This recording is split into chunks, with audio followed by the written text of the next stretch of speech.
Hello, welcome to the Learn English Lab. Welcome, everyone. Welcome to the deep dive. Today, we're plunging into something really fundamental to how the world works, the future of languages. Yeah, and specifically tackling that big question. Is English really going to dominate forever? Right. We're digging into it. We've been sifting through a lot of different analyses, historical trends, current data, trying to get a handle on how languages evolve and compete. Our goal is basically to pull out the key takeaways for you. Yeah, to unpack this really complex picture, understand the forces at play, what's shaping things right now.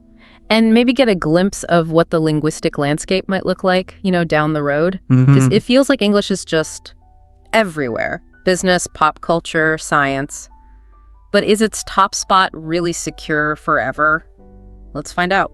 So we'll look at how English got here, what's challenging it now, the role of tech, which is huge. Right, AI and all that. Exactly. And learn from past global languages. Maybe think about what could happen next. Okay, so where does English stand right now? Just set the scene.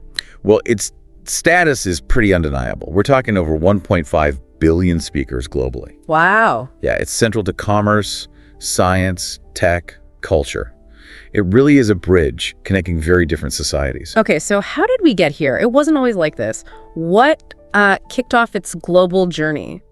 You really have to rewind to the 19th century, the British Empire. Ah, right. The empire. It was vast, covering about a quarter of the world, and English became the language of administration, education, law. In all of those colonies, India, Nigeria. Exactly. Places like that. That colonial network really planted the seeds, established English far and wide. So that laid the foundation, but things really took off after World War II, didn't they? Oh, absolutely. That was a major turning point. Yeah. The United States emerges as this global superpower. Right. And its economic clout, its military presence, its cultural influence, I think Hollywood, music, just propelled English onto a whole new level. International organizations, too. Yeah, things like the Marshall Plan, NATO, the UN, they adopted English as a key working language. So it became standard for diplomacy, international trade.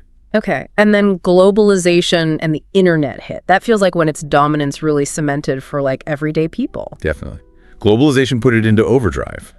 The internet basically grew up in English-speaking contexts, Correct. which instantly made it the default digital language. I mean, it's still kind of amazing. Over half the content on the web is in English. Even though only about a quarter of the world speaks it. Exactly. And multinational corporations, they mostly operate in English. Yeah. That directly links the language to, jobs, getting ahead economically. It's also become the standard in some really critical global industries, hasn't it? It really has. Aviation is the classic example. Air traffic control. Yep. The International Civil Aviation Organization, ICAO, mandates English worldwide.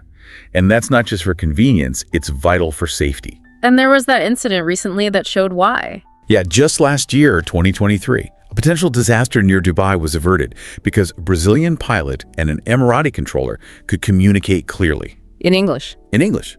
Fast, clear communication. It shows how this standardization, while it entrenches English, also serves a really crucial function. Okay, so business, safety, but the cultural reach is just immense too, right? Yeah. Movies, streaming, music. Huge driver.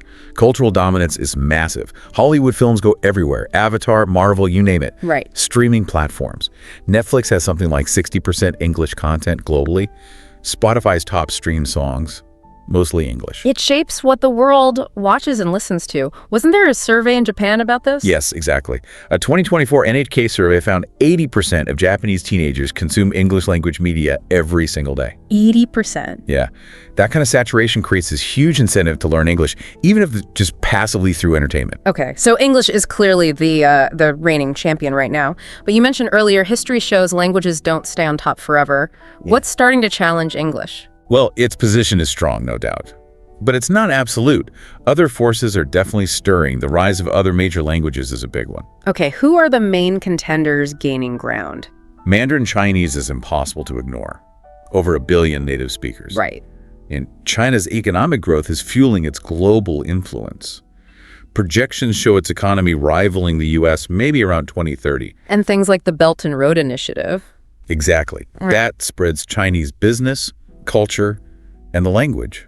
There are over 30 million people learning Mandarin globally, often through Confucius Institutes. And that learning is tied to jobs, right? Like in Kenya. Often, yeah. That example in Nairobi is telling 5,000 students learning Mandarin at the university's Confucius Institute in 2024. Because of Chinese investment there. Precisely. Big infrastructure projects mean knowing Mandarin is a real advantage for local job seekers. Okay, Mandarin. What else? Spanish has huge numbers too. Absolutely.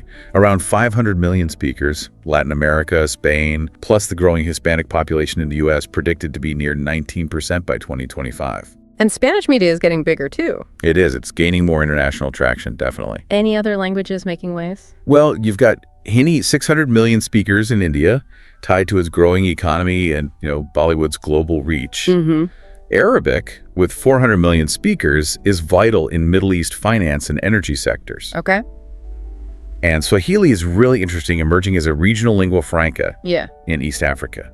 Used by the African Union, trade blocs, maybe 200 million speakers. So it sounds like big demographic shifts, especially in Asia and Africa, are naturally boosting their languages. They really are. Africa's population boom, projected 2.5 billion by 2050, will inevitably raise the profile of languages like Swahili or Hausa in Nigeria. Hausa, how many speakers? Around 80 million. It's used in Nigeria's Kannywood film industry. As Nigeria's economy grows, you see Hausa challenging English regionally in some areas. And it's not just external pressure, right? There's also this push from within countries to promote their own languages. That's another key piece. Cultural and political movements often focus on revitalizing local languages. Like in India. Yeah, India promotes Hindi nationally, but regional languages like Tamil, Bengali are also incredibly vibrant and strong. And in Europe too, like Welsh. Exactly. Minority languages like Catalan in Spain or Welsh in the UK are seeing a real resurgence. There's more cultural pride, and government support helps. The Welsh example is pretty striking, isn't it? How much it's grown. It's quite remarkable. Welsh medium schools have expanded a lot. About 22% of kids in Wales learn primarily in Welsh now. And laws supporting it. Yep. The Welsh Language Act back in 1993 gave it official status and support. It's pushed speaker numbers up from maybe 500,000 in the 90s to potentially 900,000 around now. Wow. So it shows that deliberate effort can make a difference against a global tide. It really does. Cultural identity, policy choices, they can push back against just defaulting to English. Okay, so we have rising languages, cultural pushback. What about technology? How does AI change the game here? Technology, particularly AI. This is potentially a massive disruptor. Real-time translation seems like the obvious one. It's the most visible, yeah. Tools like Google Translate, DeepL, they're getting incredibly good, translating over 100 languages almost instantly. And those earbuds. Right. AI-powered hardware like translation earbuds. They allow real-time conversation across languages. This directly chips away at the need for a single common language like English for many interactions. Like that demo at CES. Exactly. CES 2024. Showing earbuds translating conversations instantly in like 40 languages. So a tourist could order food in Tokyo without knowing Japanese or English. Precisely. The earbuds handle the translation back and forth. That kind of tech could significantly reduce English's role as the essential bridge for basic communication. But AI isn't just about the big languages, is it? It can help smaller ones too. That's a really hopeful side, yes. Yeah. AI is being used to help preserve endangered languages. How? Projects like the Endangered Languages Project use it to digitize vocabularies, record oral histories, create learning tools. Like in New Zealand with Maori. That's a great example. They have AI-powered Maori language apps, digital dictionaries, helping young people learn and use the language more. And it's actually working, increasing speakers. The data suggests it is. Those digital tools seem to have contributed to a rise in Maori speakers, maybe from 150,000 a decade ago to around 185,000 now. So tech can be a tool for revival. Definitely. Proof it can work. But there's always a but. Isn't English still way ahead in the tech world itself? That's the crucial counterpoint, yes. Despite AI translation progress, English has this huge built-in advantage within technology. How so? Well, the big AI models were mostly trained on English data initially. Programming languages, mostly English syntax, technical documents, tutorials online. Overwhelmingly English, maybe 80%. So if you're a coder in, say, Kenya... You probably need English. We heard from a developer there recently who said exactly that, had to learn English just to access basic Python tutorials because good resources weren't available in Swahili. So that digital divide actually reinforces English's dominance in tech, for now at least. It does, yeah. Creates a barrier. Okay. This feels like a good moment to look back. History might give us some clues. Have other languages had this kind of global status before? Oh, absolutely. History is full of examples, and it tells us dominance isn't permanent. Latin's the big one, right? The Roman Empire. Classic case, yeah. Latin was the language for law, religion, administration across that huge empire. And it lasted for a while even after Rome fell. It did, in scholarship and the church. But eventually, local vernaculars, early French, Spanish, Italian grew stronger, got written down, and took over everyday life. So the lesson is, language follows power. Pretty much. A lingua franca thrives with strong institutional backing. When that power breaks up or shifts, local languages get their chance. What about Arabic? It had a golden age. It certainly did. No. During the Islamic Golden Age, maybe 8th to 13th centuries, Arabic was the language of science, math, philosophy, trade. The House of Wisdom in Baghdad. Exactly. Preserving Greek knowledge, making huge advances. We still have loan words like algebra, algorithm. But its global reach faded. Yeah, as European powers rose, its dominance as the international language of learning waned, though it remained hugely important culturally and religiously. And French. More recently, it was the language of diplomacy. For a long time, yeah. From maybe the 17th century into the early 20th, French culture and politics were very influential in Europe. But then English started to edge it out. You can see the shift happening around World War I. The Treaty of Versailles in 1919 is often pointed to. Why? What happened there? It was drafted in both French and English. That was a big signal. English had arrived on the top diplomatic table. And eventually overtook French. It did, showing again how major economic and military shifts can weaken and eventually displace a dominant language. Okay, so history shows dominance isn't forever. Given everything, rising languages, culture, tech, history, what are the possible futures? How might this play out? Well, based on the analysis, we can sketch out a few potential scenarios. They're not predictions, but possibilities. Right. Okay, scenario 1, English just keeps going strong. That's definitely on the table. If current trends hold, English's position could even solidify further. How? Its role in tech and science is so entrenched, maybe AI even reinforces that. Plus, emerging economies often prioritize English education for global competitiveness. Like you mentioned with Vietnam. Vietnam's a good example, making English mandatory in schools, aiming for 90% of students learning it.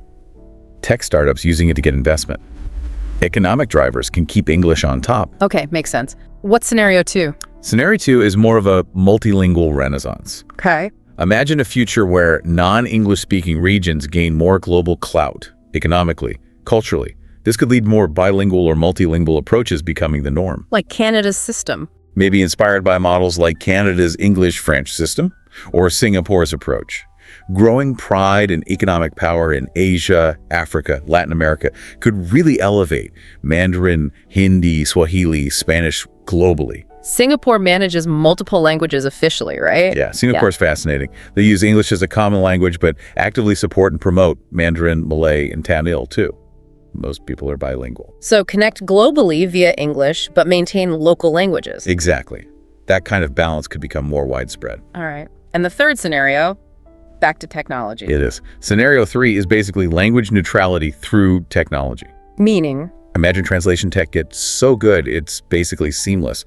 Perfect real-time translation. Like the universal translator from Star Trek. Sort of. It could potentially eliminate the need for any single dominant language. Everyone speaks their native tongue. AI bridges the gap instantly. Wow, that sounds incredibly democratic. It could be hugely liberating. Imagine knowledge flowing freely, no language barriers. But there are potential downsides too. Like what? Losing something in translation? Maybe. Could it flatten cultural nuances? Those subtle things embedded in language. There was that UN conference test in 2024 with AI for 50 languages. Yeah. Functionally, it worked. But some delegates felt cultural idioms, the specific flavor of their language, got a bit lost. So powerful potential, but maybe some risks. Fascinating possibilities. Continued dominance, multilingualism, or tech making it a non-issue. For listeners, how can they engage with all this? What can you do? Well, you're not just a spectator. You can actually engage with this directly. How? Learn a language. That's a great way. Pick up a language, maybe one from a growing region, Mandarin, Spanish, Hindi, Swahili. Use apps, Find meetups. Make a personal connection. Exactly. Or support language preservation. Look into the Endangered Languages Project or local Indigenous language initiatives. Like in Canada with Cree and Inuktitut. Yeah, the Indigenous Languages Act there provides funding, and community efforts are making a real difference. Supporting those efforts matters. And play with the tech. Definitely. Try out AI translation tools. See what they do well, see where they struggle, understand their limits, Get a feel for it yourself. and maybe advocate for linguistic diversity. Support bilingual education in schools or local cultural programs that celebrate different languages. Small actions add up. They really do. Okay, so wrapping up. English's dominance now is huge, no doubt, but our deep dive makes it pretty clear it's not necessarily forever. Not set in stone, no. There are so many forces pushing and pulling, rising economies, cultural pride, technology moving so fast. It's all reshaping the landscape. Yeah, the future path for English, and all languages really, depends on choices. Global choices, institutional choices. And individual choices too, Yeah. by people like you listening right now. So maybe a final thought for everyone. Think about your own relationship with languages. How does English's current dominance affect you? And what role could your choices, what you learn, what you support, what you use, play in this evolving global picture? It's something to consider. Absolutely. And on that note, remember to like, share, and subscribe to this YouTube channel to stay engaged with our deep dives. Thanks for joining us.